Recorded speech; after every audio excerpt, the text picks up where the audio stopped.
Good morning, good afternoon, good evening, everyone. So, welcome back to Cybersecurity Internship. Today, we'll be talking about a very interesting topic. We'll be talking about SSH and what are the different ways we can secure an SSH communication, why SSH is important, right? And how can we connect to SSH without using password? And we are going to work on those components of that.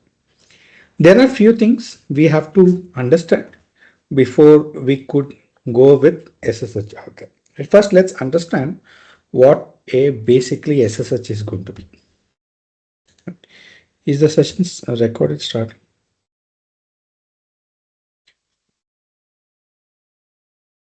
So let's say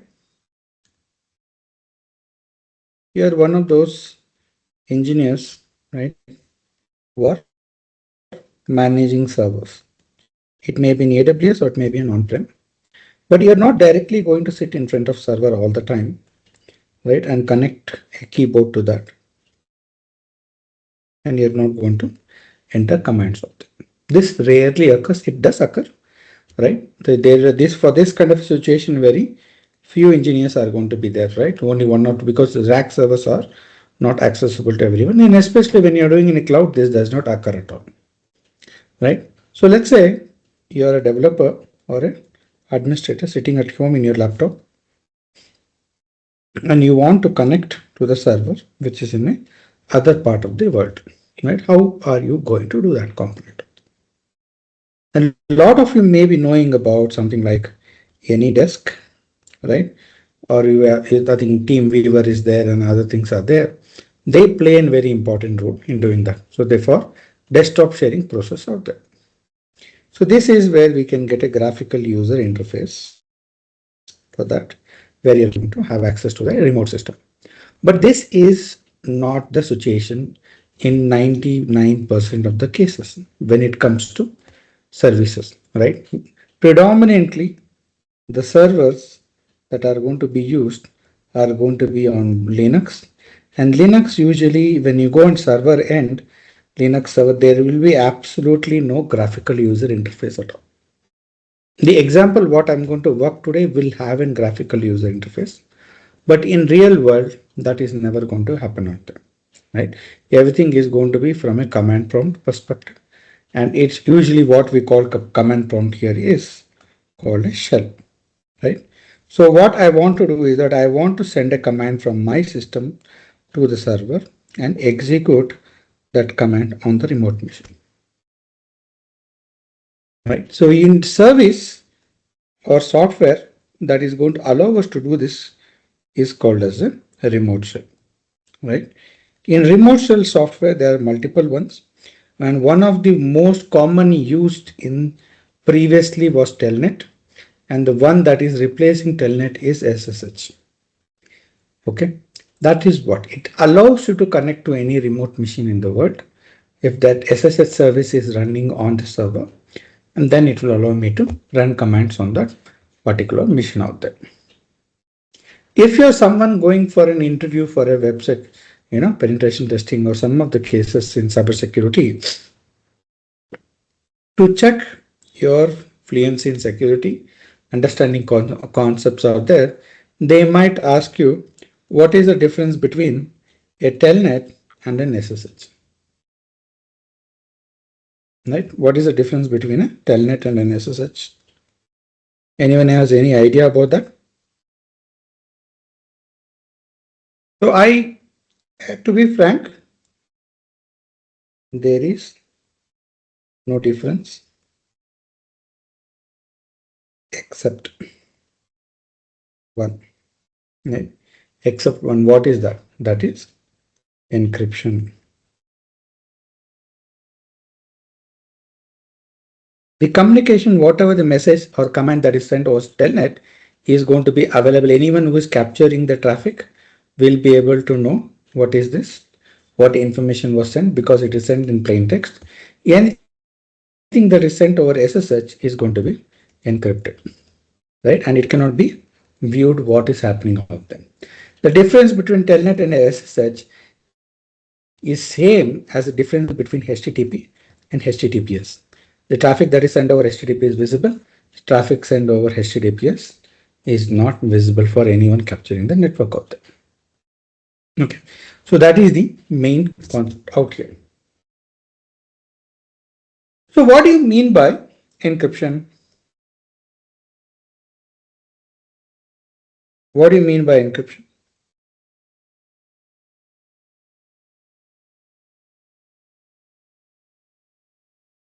What do you mean by encryption? So encryption is a way, right, where we can take a particular any readable text and jumble it in such a way that is not can be understood of them, right? I'm going to use a very good encryption algorithm called as AES, Advanced Encryption Standard, and I'll show you what exactly I mean from that component, right? So I'm just going to give here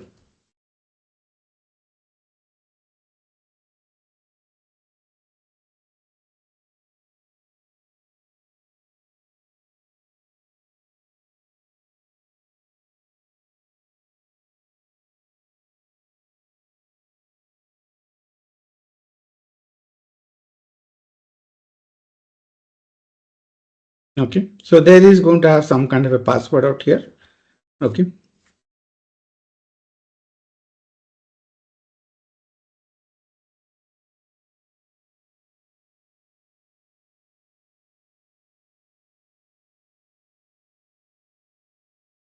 the length is of importance out here, right? You could see here the message I gave up here is hello world, welcome to cybersecurity internship, and the output is this is what an encrypted output is going to be. Think about here, look here. Does this text make any sense? No, right? It is completely gibberish. And the beauty of encryption is that I cannot take this text and do some kind of a calculation and get the output back to this component of that, right? Unless until I don't know the password that is being given out here, I will not be able to get the original message out. Similarly, what it is going to do is that in encryption, the communication, whatever that has been sent, is going to be sent in this particular matter. And when it reaches the destination machine, what it is going to do is that it is going to take the encrypted text. It is going to take the password of that. In our case, it is 123.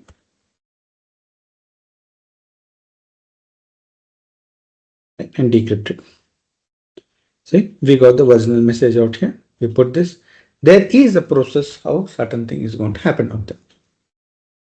But there is an advantage for encryption as well. Not only the process of encryption here is called as a confidentiality. Meaning only authorized people can view out the information. Only meaning only the people with the password will be able to look at the information and able to do that part. But confident encryption also have this option to allow authentication as well. And this is very important to understand, very important concept for passwordless authentication in SSH out there. We're going to work on it, but before that we'll understand what exactly it is. Okay. In encryption, there are two types of encryption. One is symmetric encryption and other is asymmetric encryption. In symmetric encryption, there is going to be one password only and one key, right? That is the password for that, both for encryption and both for decryption, like what we did right now. But there is one more thing called as asymmetric encryption. There we'll have two keys out there, right? One key we will use for encryption. The second key is going to be used for decryption. And vice versa. If I use a second key for encryption, I have to use the first key for decryption out there. And this is how it is going to go, right?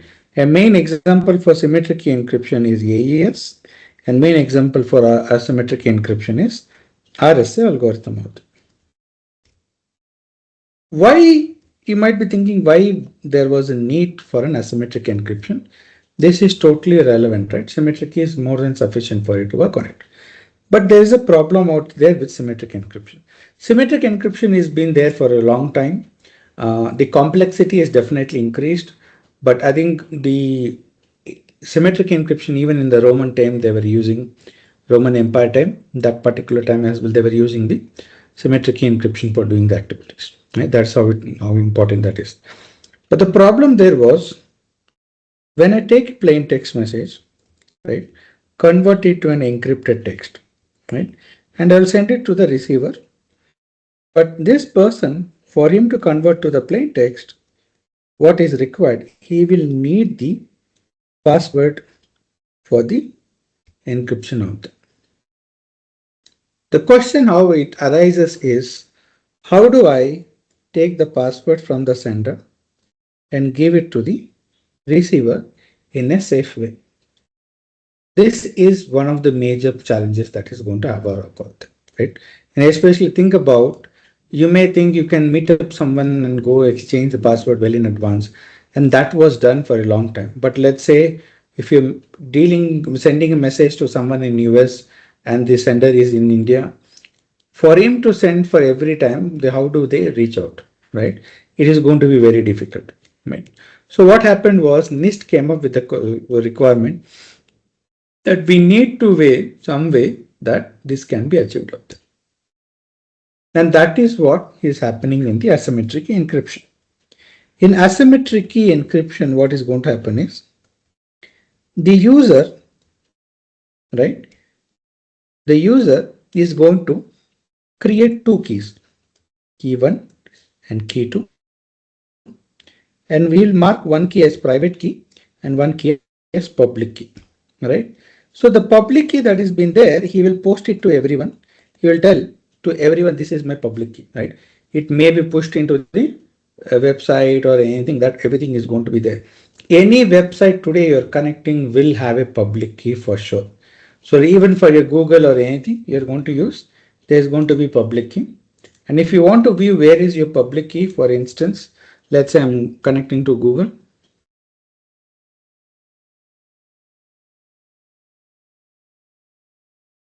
Right. Whenever you're getting an HTTP padlock symbol, it means communication is encrypted. So the data has to be encrypted from your browser to the Google server. No one middle is able to view the data. But for me to send my information here, Google will have a public key. Where is that public key?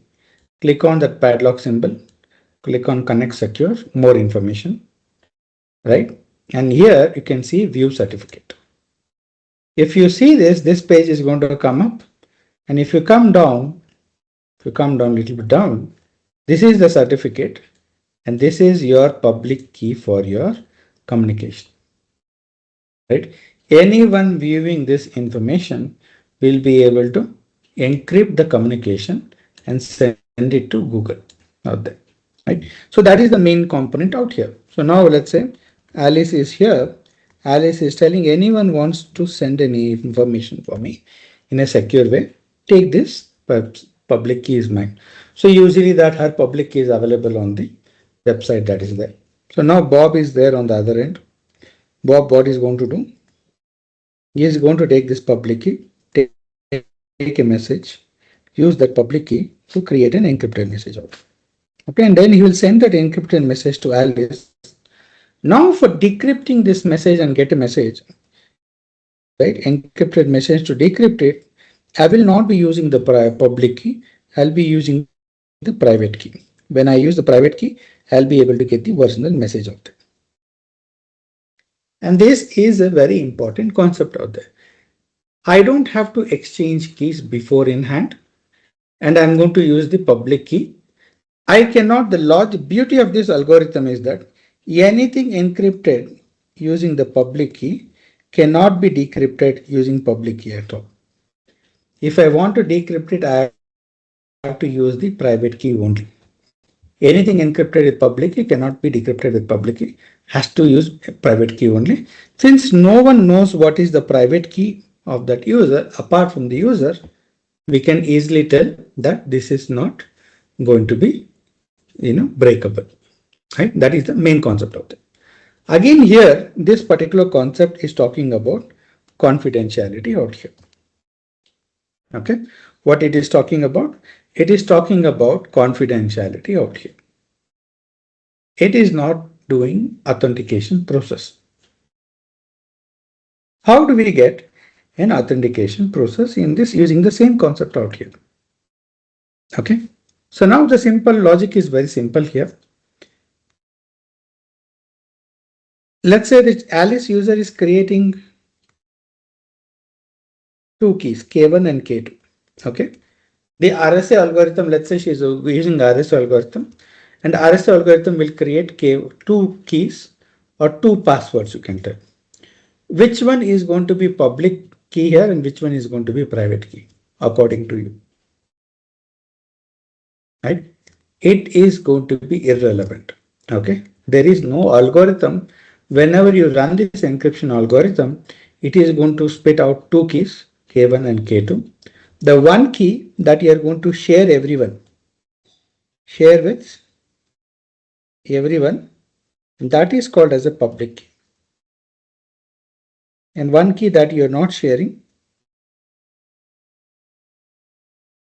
is your private key. The logic is very simple here. If you take any message, encrypt with K1, right, it can only be decrypted using K2. Okay. Same thing if you take any message, encrypt with K2, it is going to be decrypted only using K1 out here. Right. Now, how can I use this? How can I use this logic to prove someone's identity? Okay. It's very simple. In this case, we have seen here, that there are two keys out here, and who is having K1 and K2, and K1 is made public key, right? And K2 is made private key. Who is having access to K2? Only Alice is having access to K2 of them. So now how do I know I'm talking to Alice itself? So let's say Alice is here, and Alice's public key has been specified some in our website, and Bob wants to communicate. But before communication, Bob wants to know that he is talking to Alice itself. How can I use this K1 and K2 process to do this process of get the Alice? So now what Bob is going to do is that he is going to create a message, a sample message. Let's say I'm going to create a message called challenge, and I'll send it to Alice out here, telling Alice, if you're the one who is connecting to prove your identity, this is the challenge for you. What Alice is going to do is that she's going to take the challenge, that message, and she's going to encrypt that message using her K2. The key to that she is there, that is private key. She is not sharing her private key with anyone, but she's taking that message and encrypting with K2 out there. And she'll send back that encrypted message back to the Bob out there. Now, you remember, anything that is encrypted with K2 is going to be decrypted with K1. Anything encrypted with K1 is going to be decrypted with K2, right? Similarly, since the private key is used for encrypting the message, this key can be decrypted using the public key, that is KB, KP, K public key that can be used out there. Now, once I decrypt it, I'll check the message. Both of them are matching, and here it is going to match 100% because Alice is the processor there. Since only Alice can encrypt a message using private key, which can only be decrypted by public key, I know this message was encrypted by Alice only, hence proving her identity out there. And this we will understand in a much more deeper sense when we do the SSH concept out there. Okay. So initially, let's see how do we set up an SSH. Yes.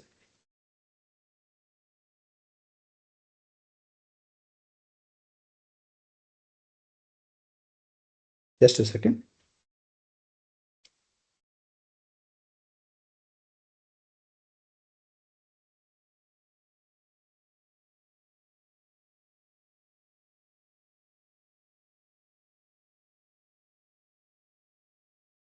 So how do we install SSH in any Linux system out there? You have to understand SSH by default is installed in most Linux OS. Okay. But in our example, we are using Ubuntu desktop, right? In server, it is going to be installed by default. Server, you will not have graphical user interface. You will only have command prompt only. But we are using Ubuntu desktop, and that will not have a default. By default, installation will not be there. Right. So what is the process? First of all, for this to happen, you will need a sudo user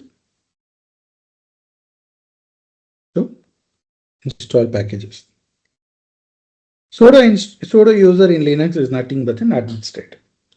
And once you have that, you have to run the command sudo apt update.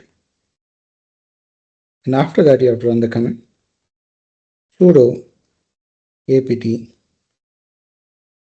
install SSH author. And it is as simple as that. You will be able to install it. Okay. Let's see how do we install services. So before installing, we will see if the service is available or not.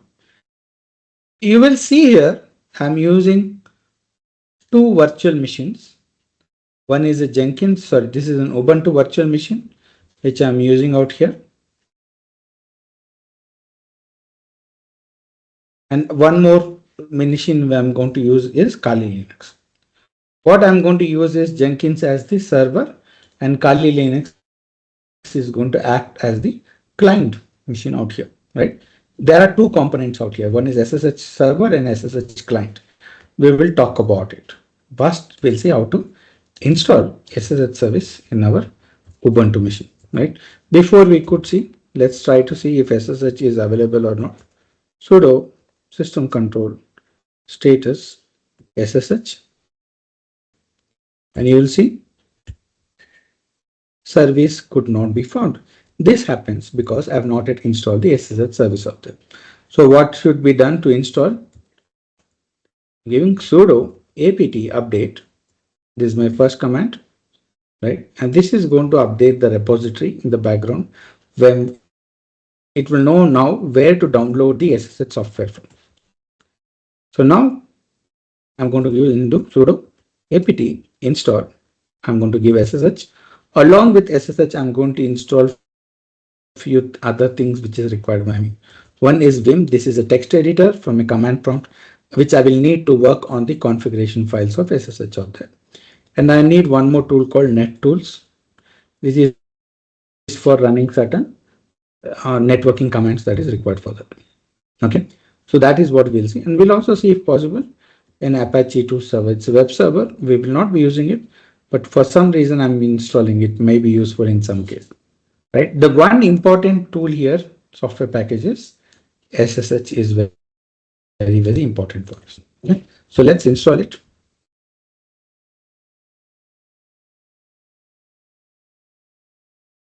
You could see those. It is downloading, and after downloading, it will install the SSH service out there.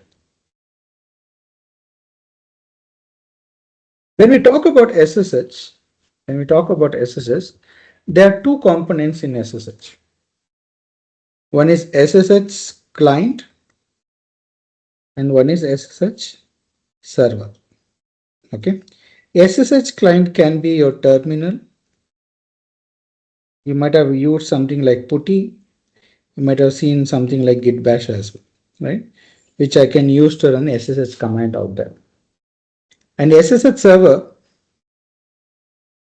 is where it is running SSH service out there. So my question is, where is the client going to be running and where is the server going to be running out there? For instance, this is my laptop and this is my remote machine where I want to connect. I want to connect to remote server. If I want to access this, let's say this is the target. Target machine will always have the SSH server out there. Without having SSH server installed, I will not be able to connect to the remote machine at all, right? But in my desktop or my laptop from where I may be using a command prompt or a terminal that is going to act as a client, right? Just like your browser you're using, right? In your internet, whenever you want to browse the internet, what you're going to use? You're going to use Chrome or Mozilla. That is nothing but an HTTP client. Web services, anything that can be accessed using the browser. So that is the client program. The server is always going to be there in some other location. Similarly, like a browser, a command prompt or a terminal is going to help you with that process for that part. So client is going to be installed in all the devices, almost all, right? Previously, until Windows 10 early stages, PuTTY was the only way to connect to SSH via Windows. But nowadays, Windows is given by default programs are there that can be used to connect to the server out here. Okay, so that is what is going to happen out here. Just a second.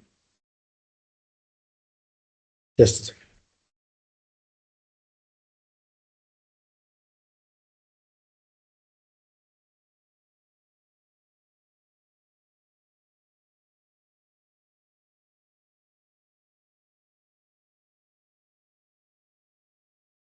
So now let's check whether the service is installed or not.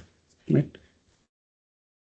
I will give sudo system control status SSH. And previously, if you remember, we got the service is not known, but now we are not getting like that.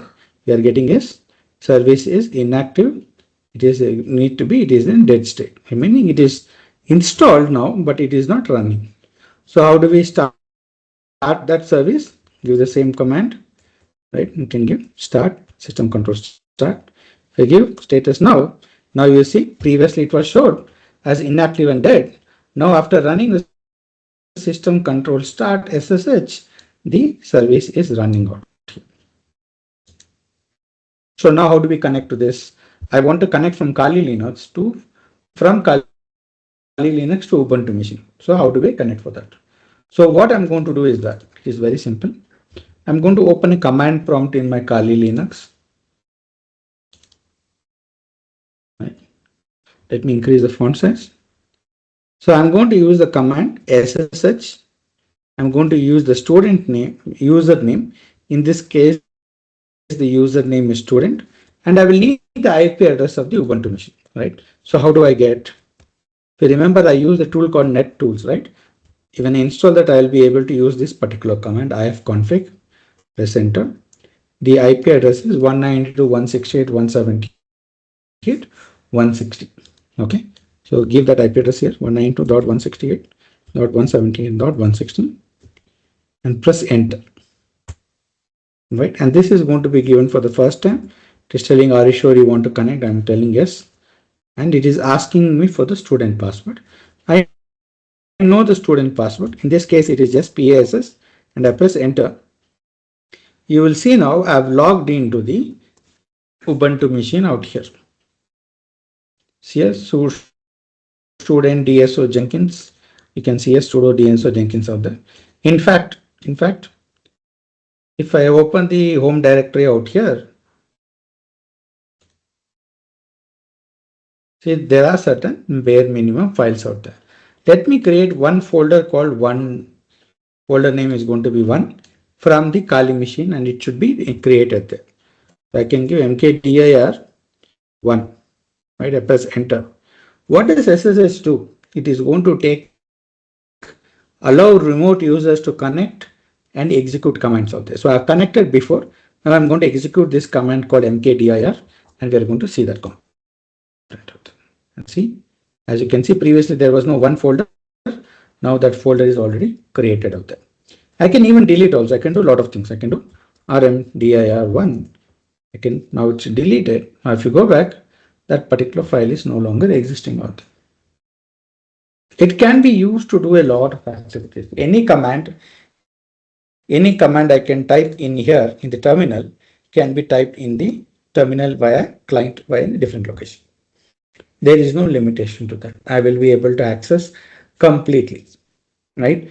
As a hacker, for me, one of the most important services that I want to hack and I want to compromise is going to be SSH, right? This is a particular service is of very much importance for me, and I want to compromise this as much as possible for my end. This is very, very crucial for us. Okay, so that is how important this is going to be. Now you could see, since student user is the sudo user or admin user, I can run admin commands as well from a remote location. For instance, I can do system control sudo. If you see, there's one particular file called shadow file. If I don't use sudo, I cannot read that file, right? So it is telling permission is denied. I'm going to run the same thing with the sudo. Sudo, it is telling admin permission is being given up there. Just enter the password for that and you could see the content of that file. This shadow file is the file that contains the password of all the users in the Linux operating system, right? So this is in the case, this is the password for student user. It is in an encrypted format and a hash format. You will not be able to read it in a human readable format. It has to be converted. Okay, that is how it goes.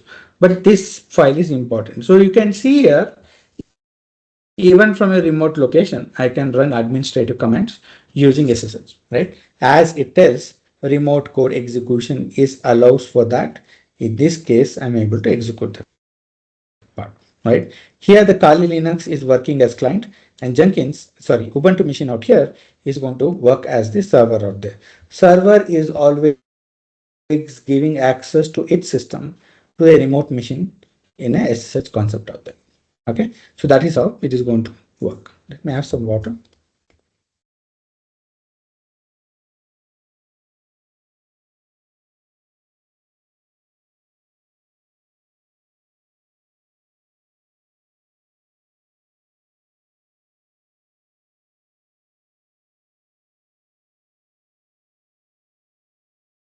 So there are certain components that you need to do. Okay. Previously I told in most of the Linux, SSH is going to be installed by default. Let me close this SSH session. How do I close an SSH session? It's very simple. Click enter, exit and press enter. It will automatically close that SSH session out here. And you could see here the logout connection to that particular service is closed, right? Let's see,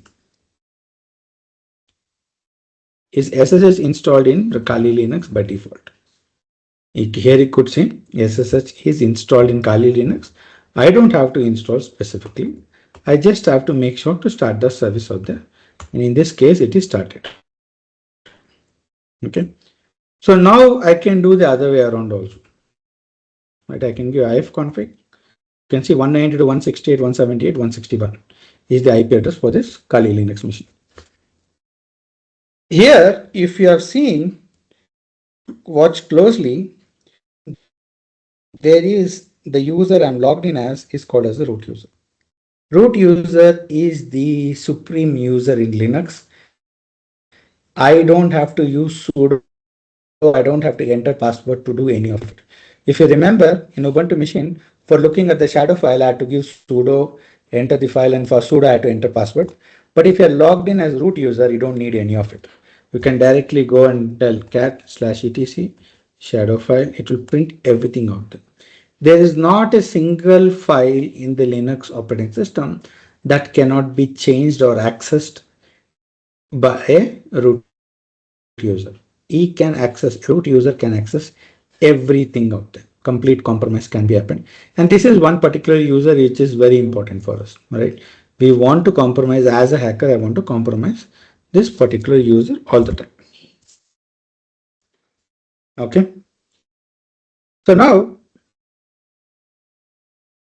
let me try to access as that particular root user from to machine in the Kali Linux. What is the command? It's very used SSH. The syntax is root at IP, right? SSH root user at IP. Here the username is root and the IP address is 192.168.178.161. 161 is the IP address for Kali Linux. Press enter. It is telling for the first time this is always going to be there. Click S and enter. I enter the password for root. Even the SSH connection service is running, I will not be able to access as root user in the Kali Linux. Even though root user is a legitimate user in Kali Linux, I will not be able to access it. Why?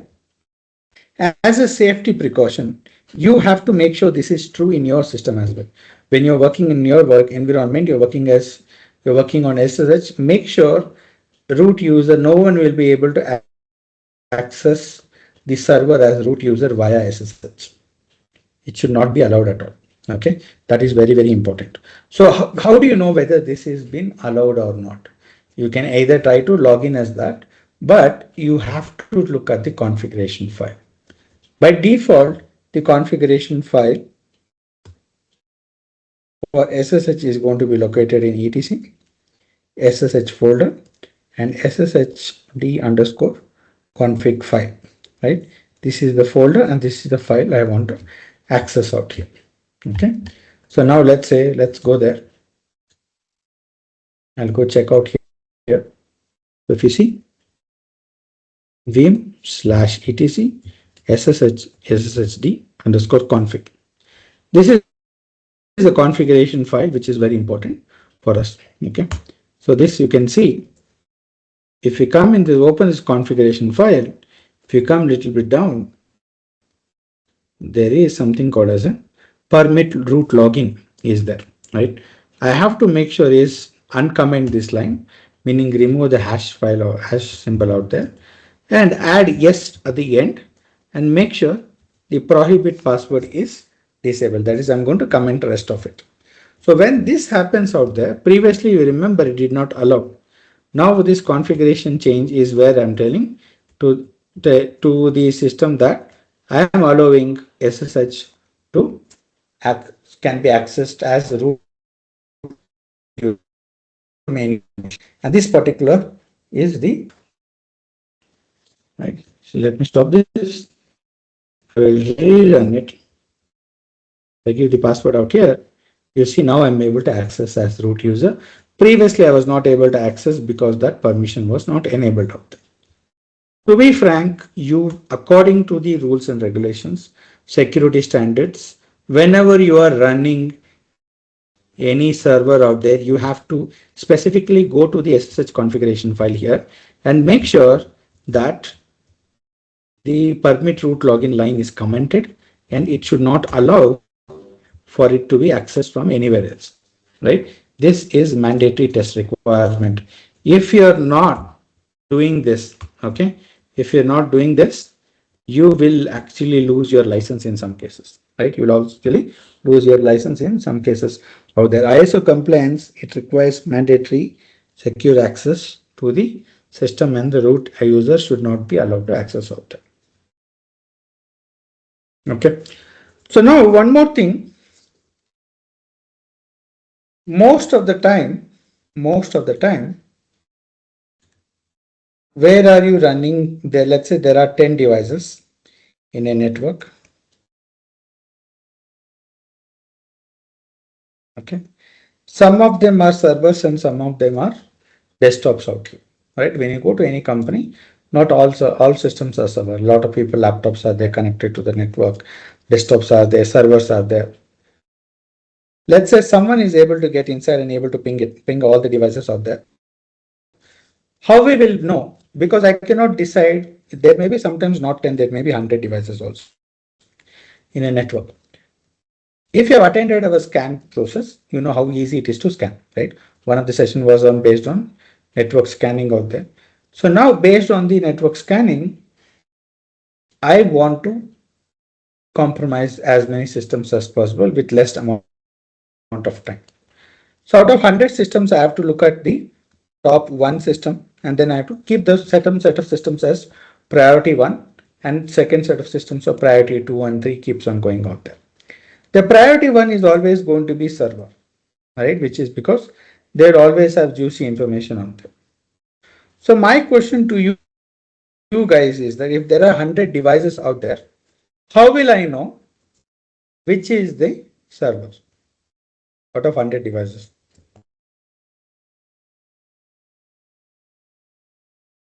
How do I know which is the server out there?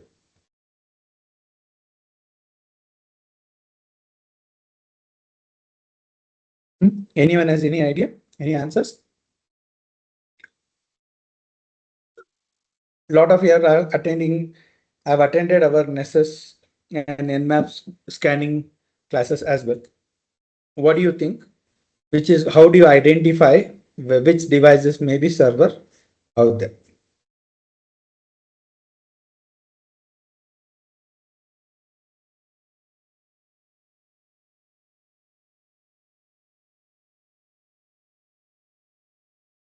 We will never have a straightforward approach, right? We will never have a straightforward answer for this. But there are certain ways we can know for sure. For instance, how do you know a particular person is rich or poor? Right? How do you know a person is rich or poor? One of the best ways we can know is their looking at their attire, or they what dress they are wearing out there. Based on that, we can tell, right? If someone is wearing Gucci or Louis Vuitton and things like that, we know okay, there may be rich people out there, or someone who's wearing a non-branded. There's a very good possibility they are an average people out there. Similarly, in servers, it will be running some kind of a service out there, right? Service like HTTP, service like FTP, right? And also SSH is going to be available out there. So now what is going to happen is that, yes. So by default, yeah, please go ahead. Now I was going to say, so would it have more ports open? Yes, they will have more ports open as well. Uh, but one more thing is going to happen out there. We cannot decide number of ports open to look at servers are going to have more ports open. For instance, whenever a client is, let's say, a server is running port number 80 for running HTTP, right? Whenever a client connects to the server, client also has to open a port. This is going to be random port, somewhere like 45965, because maximum number of ports is from 0 to 65,535 ports are there. A random port after 45,000 or 49,000 is going to be used by client. And every time it is connecting to different servers. When you open your browser and when you open your browser, you might have connected to 10 different servers, 10 different ports will be open out there. So based on number of ports, I cannot tell which is a server and which is a client. But that is a good idea, but it is not accurate way of going about it. Okay. One of the best ways of knowing which port, which device is of importance is to look at open ports numbers. What is the number out there? If you're running port number 80, 443, I know this is a web server for sure, because this two is the default port number for websites, right? At the same time, certain times you will be running default non-running websites in a non-default port like 8080 in some cases. At that time, it may not be accurate, right? But all critical servers, one service is going to be available for sure. That is SSH. If SSH port is open, it means it is a server of critical importance. And what is the port number for SSH? By default, the port number is going to be port number 22. By default, the port number that is going to be running is port number 22. And we have to change this process. Okay. So now you remember one thing, while a hacker is going to be there, he has to reduce his footprint. Okay, he has to reduce his footprint. The more number of packets he is doing, more number of scans he is doing, it is going to be evident someone is trying to hack into the system out there. So we want to overcome that situation. How do we do that part, right? So what hacker is going to do is that he has to reduce by default. If you remember, when we run the nmap scan,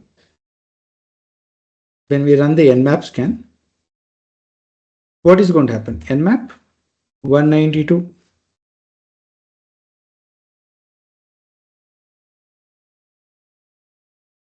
192.168.178.160. What is going to happen here? Here it is actually sending how many? 1,000 signals. It is going to scan the top 1,000 ports out there. So for sending, so just to check if these two ports are open, I would have sent 1,000 packets to this particular Ubuntu machine from my Kali Linux out there. In an enterprise network, there will be ways of knowing if someone receives 1,000 packet in a short span of time. They're going to do is, okay, someone is trying to hack, they'll try to be very cautious.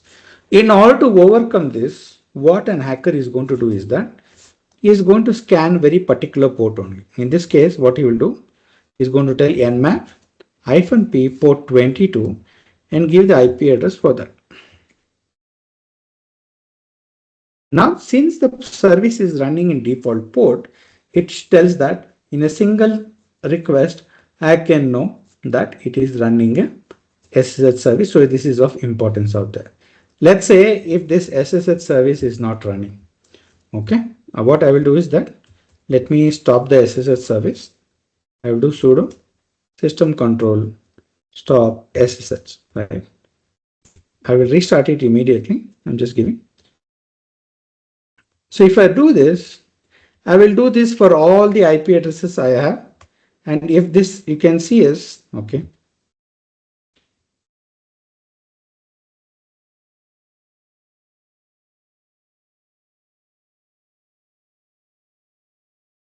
Is showing as dead.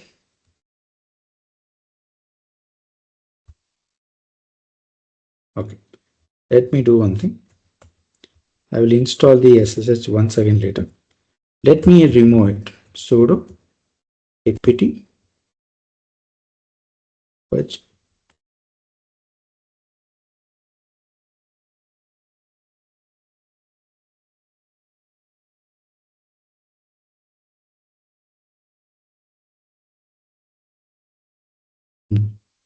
This scanner is having some kind of a service it is telling out there, but usually it should give closed, So let me do one thing.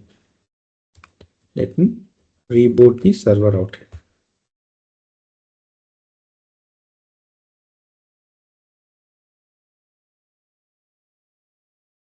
Nowadays, we are having some issue with Ubuntu when it comes to services in the VMware. It is does not certain things does not reflect immediately. So one more thing I would like to add, Mr. Karthik, if you allow me for a few Yes, minutes. please.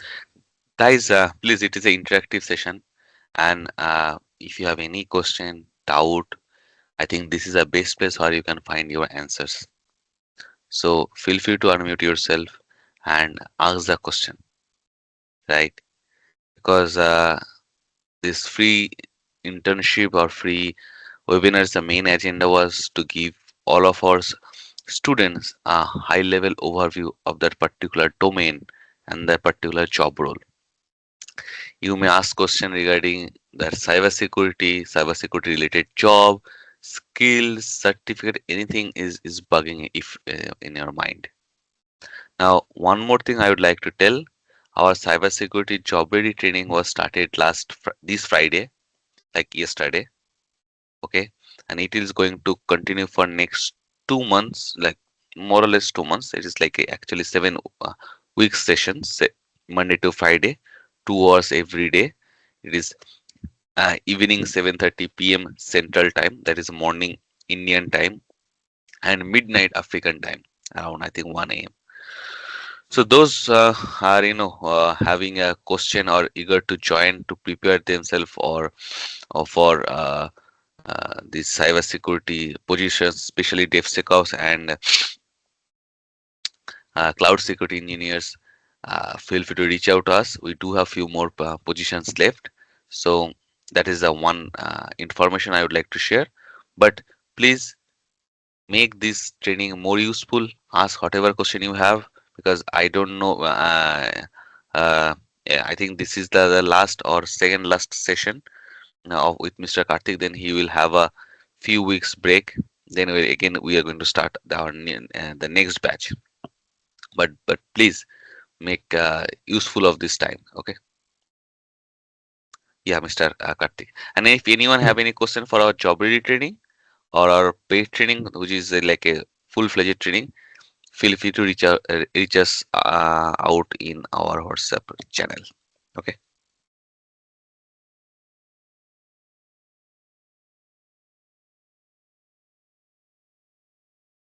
And I can see some of the students who have done their training with Mr. Devashish and Mr.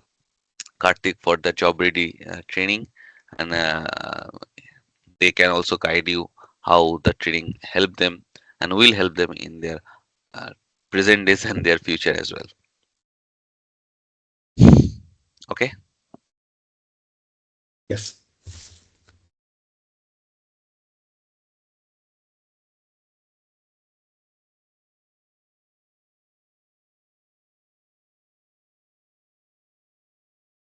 Okay. So now that there's some issue with the scanner, it is showing as open out here, but in fact, that is actually supposed to come as closed, right? It is not going to be open out there because that particular service is actually being removed out there. By default, this is an easy way approach for me to do that part.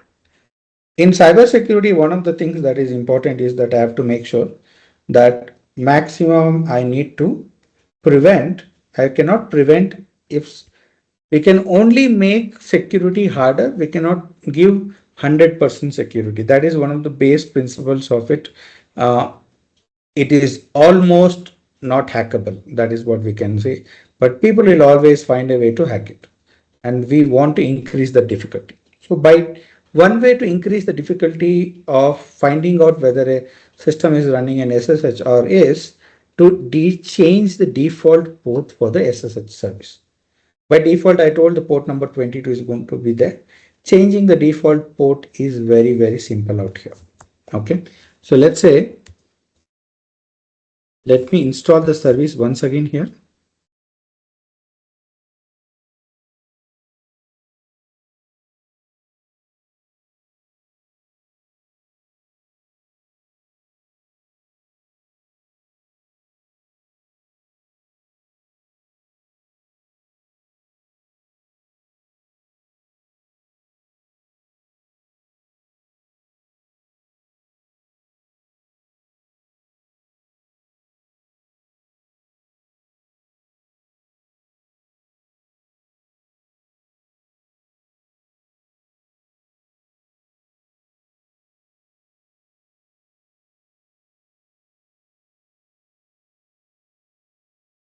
So we can give, now we'll use that configuration file, vim/etc sshd underscore config.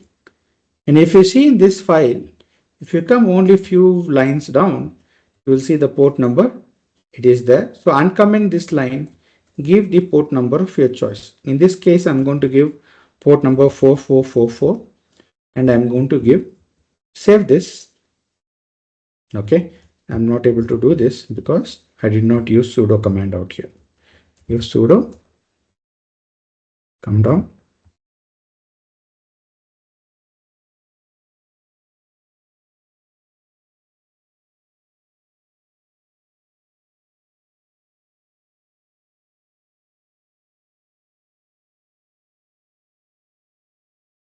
Want to restart the service. Right. Now, if you see, if I try to access SSH student 192.68,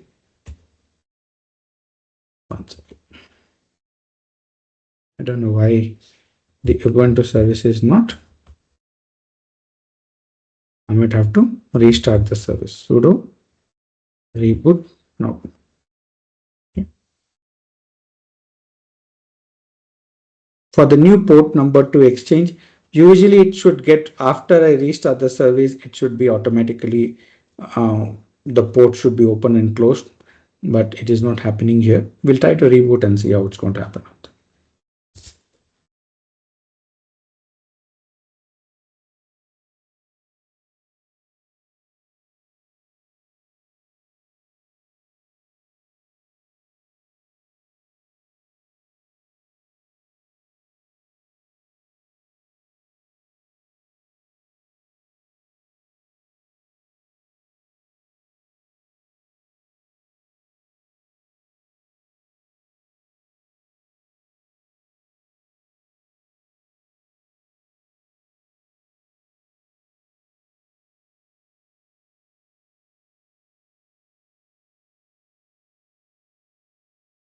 See now, what is happening here is that by default it is telling it is not able to connect, but even though the service is running here, you can give system control,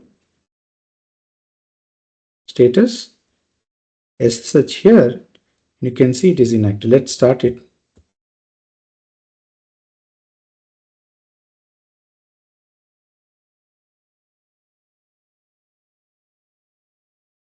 So it is still showing us not able to connect, but it is running out here. So what is the reason for this process? The main reason, yes, is very simple. I'm no longer running the service in the default port. So now if I'm going to run the nmap scan for port number 22, it is going to come as closed. So now because of this, since I've changed the default port, an hacker will not know that SSH service is running. He's getting it as closed, and now he might not try to hack that particular device because it is of less interest for him because SSH is not running out there, right? In some cases, they may be very much intrigued about it. What they might do is that they might try to scan all the available ports out there, right? So they have to give something like this. If they give nmap-p-, it is going to scan all 65,000 ports. So 65,000 packets are sent to the destination machine out here, and then it is able to tell. You can see now it is telling port number 4444 for which we are running for SSH is showing as open out there. But this is going to raise a lot of suspicion into the administrator, and they will take necessary precautions that someone is trying to hack. They will try to disable the IP address or do the other things out there for that process out there. Okay, they can be a bit more attentive. They will have some kind of a response waiting for them to prevent this approach. That is the main advantage of changing the port number. Okay, you may be wondering, how do I access the new port number? We have to do small change out here. Same thing you have to use, but at the end I have to give -p4444. I should be able to access it out there. If I don't give -p and the port number, by default it is going to connect to port number 22. If we are running on a custom port number, -p and the port number is important out here. Okay, you can see it is connected. Let's exit out of this. One more way you can also protect your systems from network attacks is to enable firewall. Okay, for instance, you can give sudo enable UFW enable, uncomplicated firewall. I'm going to give what here. If I run the firewall is active, if I run the nmap scan, it will not know which port is open at all because firewall is going to block all the ports. But here it is also going to block the port number 4444 as well because it is not added. Every port is going to be blocked out here. So we need to do some extra configuration to allow that. So that is very simple.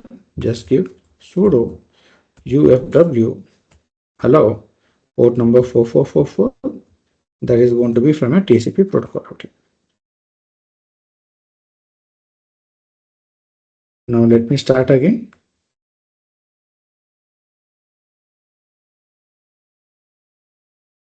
Right?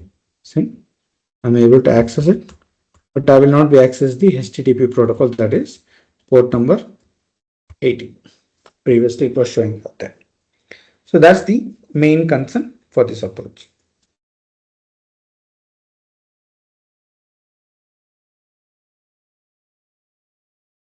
So now you remember here,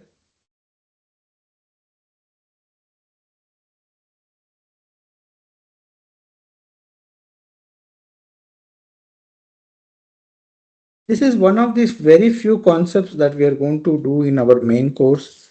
Main course is much more interactive, more things are going to be discussed out there.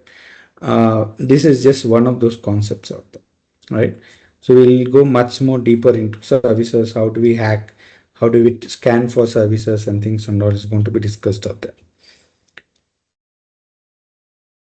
So now we want to talk about how do you do a passwordless approach, right? For instance, when I give SSH, if I give student at IP address 192.168.170.8.160, it is prompting me for password. Okay. What if I can log into this without entering the password of them? Without entering any password, how do I log into that part? For that, we are going to use public key infrastructure for doing that. What we are going to do is that we are going to run a very specific keygen command where I'm going to create two keys out there. One is public key and one is private key. And many one of you might have heard about PEM file. PEM file is nothing but a public key in some cases out there, right? So what we are going to do is that we are going to take that public key and push it to the target machine of the system out there. So when that is going to be there, you'll be able to connect to that without entering any password at all. So let's see how do we do that component. One more thing about SSH files, by default location, it is going to be where we are in the Jenkins home student users home folder. If you give pwd, you can see /home/student. We want to see all the files under them. You can see this is the process of that, right? You can see desktop document and everything.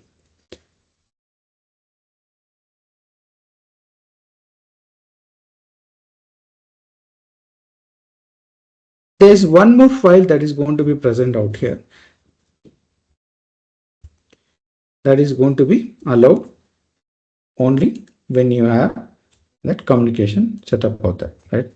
We have to do it. We can manually create those files and do, but the file permissions are very, very important out there, right? We have to be very careful out there. So instead of doing that permissions yourself, what I usually do is that I will do an SSH to my own user only in my case. So I'll do SSH student at 192.168.178.160 -p, right?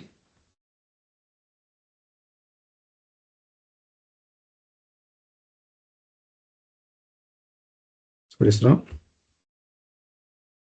right? So I'll exit out of this. Now if I do ls-l, see the contents, ls-la. There's one particular folder called .ssh. This is very much important. And you will see the file permissions for that folder is bit different. And this is very much important out there. 700 is required for SSH. That is very much important. So we'll go inside that .ssh folder and you will see there are multiple files out here. One is an authorized key and no host, right?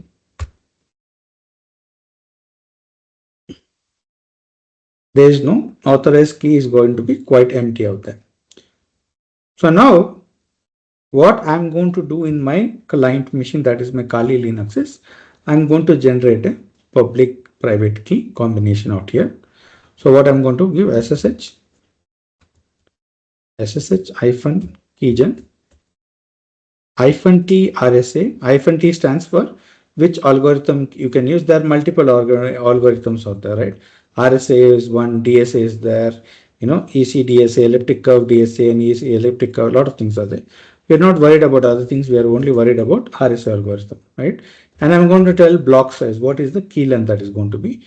I'm going to give key length is going to be 4096. This is always going to be power of n, right? So this key size is usually going to be in this way, right? 2, 4, 8, 16, 32, 64, 128, 256, 512, 1024, 2048, 4096, and keeps on going up there. The size, it is always going to be 2 to the power of n itself, right? That is very important on them. So I'm specifying the key size as 4096, and it is something very large key size, and it will take probably millions of years in your current computational speed to break this password out there, right? Using a brute force. So let's say it is generating, and it is asking, it is going to generate two keys, right? One is public and private key where you want to store. So I'm telling by default, store it in this folder, and the file name should start with ID RSA. Okay. I can change this here. I can enter something else, change it, but I'm not going to change it in this case. I'm going to keep it same. Press enter, empty passphrase. No, I'm not going to enter anything here. Right? The file is created out there. Simple. If you go now, cd.ssh, and you give ls, you could see there are two files out here. One is IDRSA without any extension. This is a private key, and under .pub is the private public key. You can see the contents of that file as well. All you have to do is cat ID IDRSA. This is the private key. See, this is the 4096. It is a very long set of key. This is the password that is going to use for encrypting the communication here. Okay, that is there. I can do the same thing for pub also, right? And here this is telling having a public key. This is in an encoded way. That is why it is small. We don't have to. It is not as big as private key, but both of them are very similar. Now what I have to do is, I have to take the contents of this file. I have to take this content of this file to my target machine and post it in the authorized keys location. Either two ways you can do: copy it, send it as a mail to someone, they'll copy that and post it in this particular folder out there, in this particular file authorized keys. Right now, if you see, there's nothing is there, right? It is no information is there. So now, but there's also one more command for doing that activity. SSH-copy ID, then I can give student at 192.116.117.60.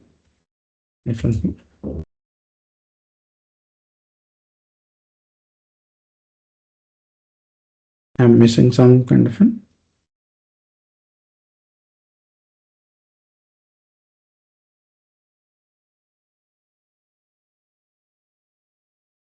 Just a second. I think I missed the command.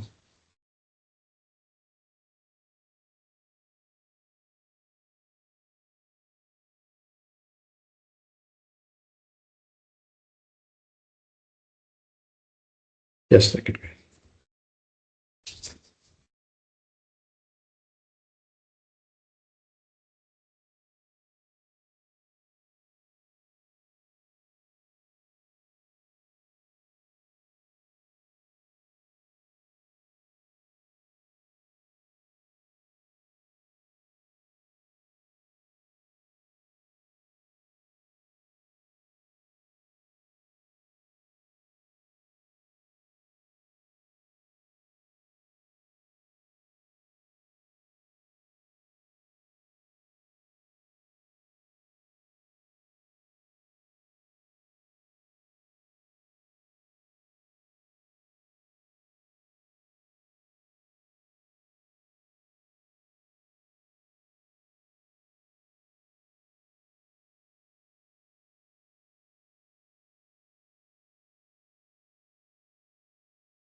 just change the direction.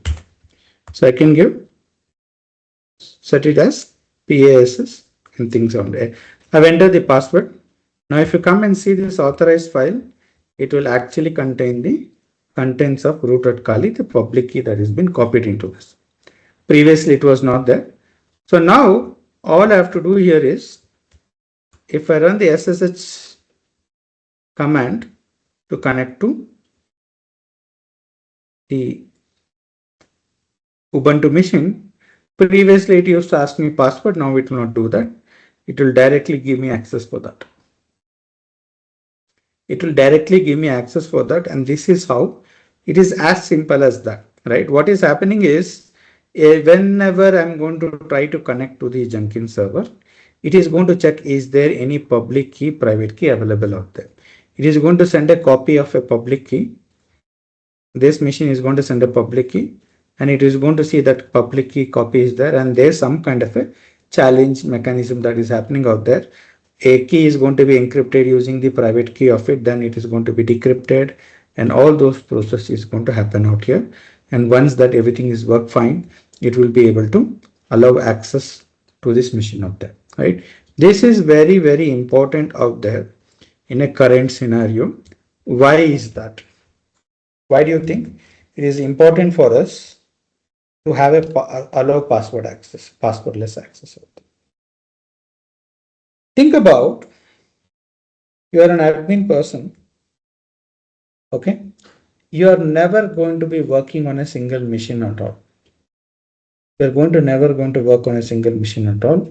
You may be, in some cases, let's say, when you talk about big data analytics, right? There are certain times 25,000 servers instances of a particular Linux will be running out there, and all of them will have an SSH communication. How does the administrator can work on that? How can he remotely? Can he remember 25,000 passwords? No, right? What he's going to do is going to repeat, use the same password for multiple places. It is a lot more easy to brute force password than brute forcing a public key, right?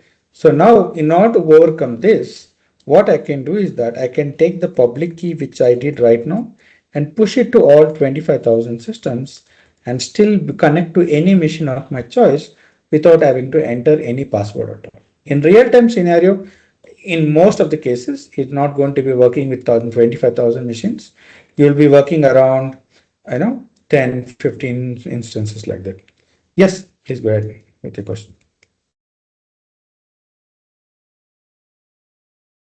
Yes, good evening. Thank you.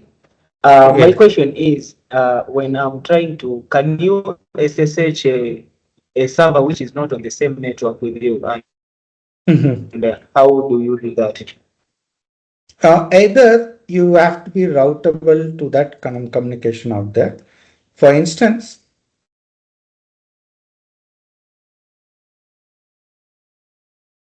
let's say you're working from home and you want to connect to your server in your office. And if you see in your home, you'll always be having a private IP address, 192.168.10. This is a private IP address. It cannot be routed, but somewhere your ISP is going to give you a public IP address that is going to take care of that. But in this situation, your server needs to have your public IP address for sure, for you to be able to connect to that. Most of the time you will see that whenever you create the instance in AWS, it is not there in your location, right? You may be sitting in Africa, you may be sitting in India, you may be sitting in Japan, but your AWS instance is in US. How we are able to connect? The public IP is going to be there. The internet will know how to come take the packet from your device to the public IP address available out there. Okay, that is one way of knowing to do how to go about it. But in most cases, this is not recommended in a real-time scenario. That may not be there because your server will have something called as a private IP. Your server will have something called as a private IP. In that case, what is going to happen is that you are going to create a VPN tunnel to your office. You might have seen something like Cisco any connect, right? When you're working in your organization, you want to work from home, you're going to connect to your organization using Cisco AnyConnect. That will create a VPN for you, and you will be able to reach your destination and be able to SSH into this server out there. Either using VPN or either using public network, it should be reachable out there to that device. Right? The packet should be able to reach out there. That is how you can reach using SSH. If there is no route available out there, then you can't connect to SSH to that device. Okay. Hope it answered your question. Yeah, please go ahead. Yes, you've answered my question. Thank you. Any other questions, guys?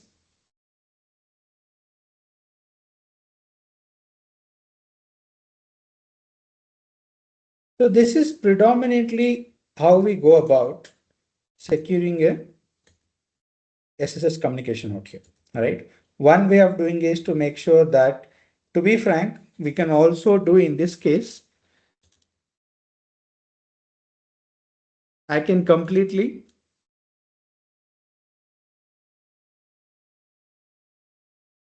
deny password approach itself. That can also be done.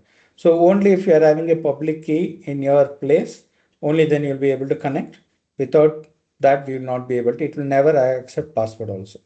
That can also be done for SSH out there. There are multiple things that can be done to secure SSH out there. So but for this particular session, this is something what we are going to be doing out there.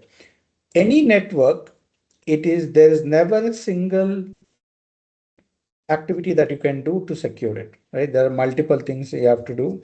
And as we saw in this case, first of all, we are going to disable root user for SSH. Then we are going to change the port number for that. Okay. And then we are going to remove password. Only allow passwordless approach because it is more secure. And top of that, we are going to enable firewall as well. And you can see this is the bare minimum. There are a lot of other things. In the main course, we also talk about CIS benchmarking to a certain extent, where we discuss there are certain tools available out there where it will check for configuration issues and it will tell this need to be fixed to make it more secure out there. Right?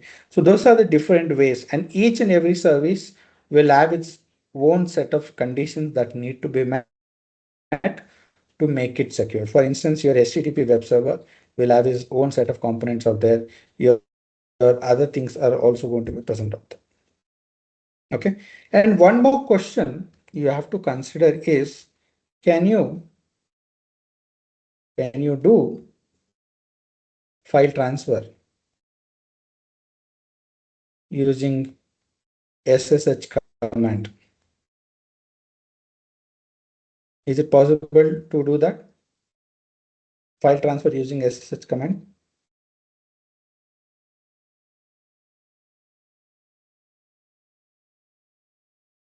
This is an interview question. Someone was asked and they could not answer it.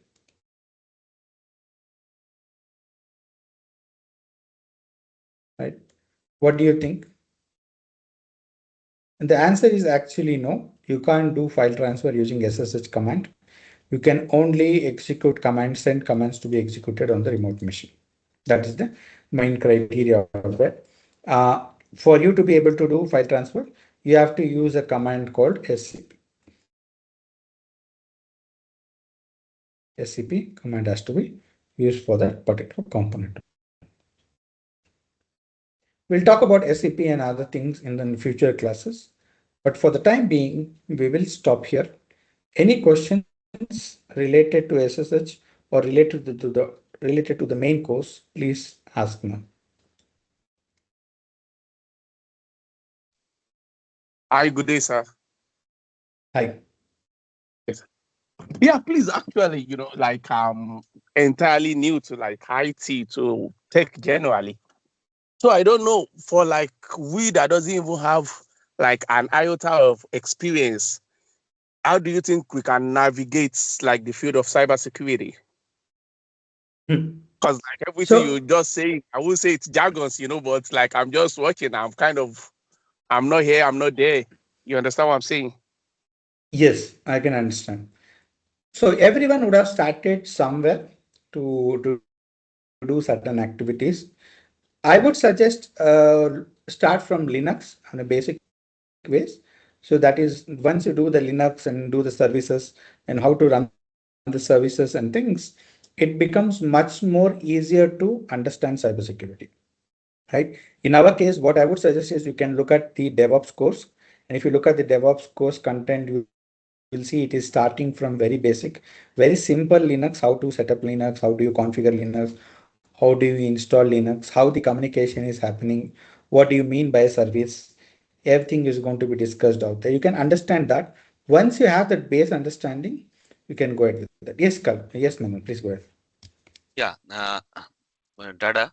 Uh, One thing in our cybersecurity DevSecOps training, we try to cover 3 or 4 job positions to make our students or consultant ready for them for that position. The reason behind, many of our students after completions of their training they join our own consulting firm, and we have to like we are trying our level best to place them on various job role. So that is another our intention to make them ready for those job role. Now for our cybersecurity training, Yeah.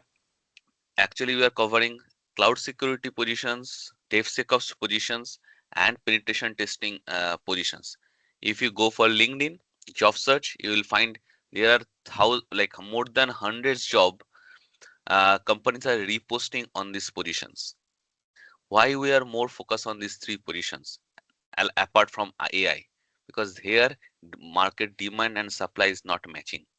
That means though the job market was literally dull last couple of months in US, but it is gradually increasing, and again it is you know it is going back to its original state. So we are looking for some good opportunities upcoming. But and you can apply for 3 position, and most of these 3 are interconnected. Uh, Now, having said so, this particular 2 months training is good enough to you land on or prepare yourself for this US job market on these 3 job positions. You can go in your LinkedIn profile, search for this job role, and you will find many companies they reposted their positions.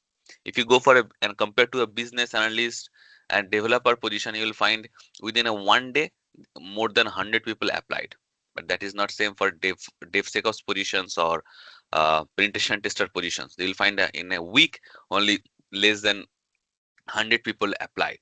The only reason, the market still having lack of skilled people on these 3 domain, and we wants to take the full leverage of that, like these imbalance things, so our students can get job more easily without having prior any IT experience. Yeah, yes, sir. Actually, like I'm not new to Kalkey, I'm like one of your students, and I know. I've I gone know you. through and I got a job fine. But it's not even about now. I recommended 2 guys to you because they had no fair experience because they are also a member of this class. That's why I'm asking, they were like, they are kind of lost. They are kind of, so I just want to bring in their interest, and I told them if you learn with Kalkey, I can tell you it's 100% job guarantee because it's what I've gone through myself. Frankly, So, I'm we trying don't to never motivate them. we never try to use this 100% job guarantee, but thanks to you, because you are our beloved students and you have done the training, but you are giving the that warranty from your end. So yeah, because we have a single goal in our mindset to prepare our student for job role, right? So thank you. But matter of fact, our cybersecurity DevSecOps, that 2 months job ready training has started last this Friday. If they wants to Oh, the join, cyber just started this Friday? yeah, yesterday. Yesterday. Okay. Okay. I will tell the person if he could still join, just to like pick it up from where you guys are at. So Yeah, I will encourage you. always we started in a Friday, and that was like introductions class. So the main class is going to start from this Monday. Okay, all right then, no problem. I will tell him. I will get you. I will give him your number. He will call you directly. Sure, sure, sure, sure, sure. Thank you, sir. Yeah. Thanks to you. And how is it? Everything's going? Your job and all the other parts. Yeah, it's girl. You know I'm working like as a system engineer, not more cybersecurity, not. But I'm doing more of cloud. It's cloud focused. Of course, Yes, with the experience, I'm doing more of Ansible, things like that. But it's always okay. Thank you so much. that is all about you. We are just came here to help because it Yeah. is all about you. Yeah. Yes, sir. Guys, do you have any other question? Please remember, we do have another 2 hour sessions following this session. That is a DevOps, and that is the fundamental of your any operation domain, right? So you always people should start with DevOps, so you can learn cloud fundamentals and advanced level of cloud, then go for Linux and some of the understanding our SDLC, software development lifecycle. Based on that plinth, you can build any other advancement on your IT field, right? So I think we have the Mr. Devash is waiting for his 2 hour sessions. Don't miss that session. And I'm telling you, if you start with DevOps and then you start with, because DevOps will build your plinth, right? You start with Linux, then cloud, and right now without these two things you cannot move forward. If even eventually, like regardless of if you're working as a testing domain, development domain, operation domain, I think these three domains only have like core domain, right? uh oh, business domain. But this all you need to have, you should have a basic level or advanced level of understanding of Linux and cloud. Today's day, everything is, all IT industry are based on these two. You can some people say, hey, I don't need Linux, I can only work with Windows servers. Yes, you can do, but you are limiting your own potential, right?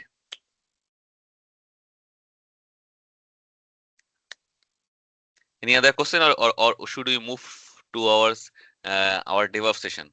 What is your thought?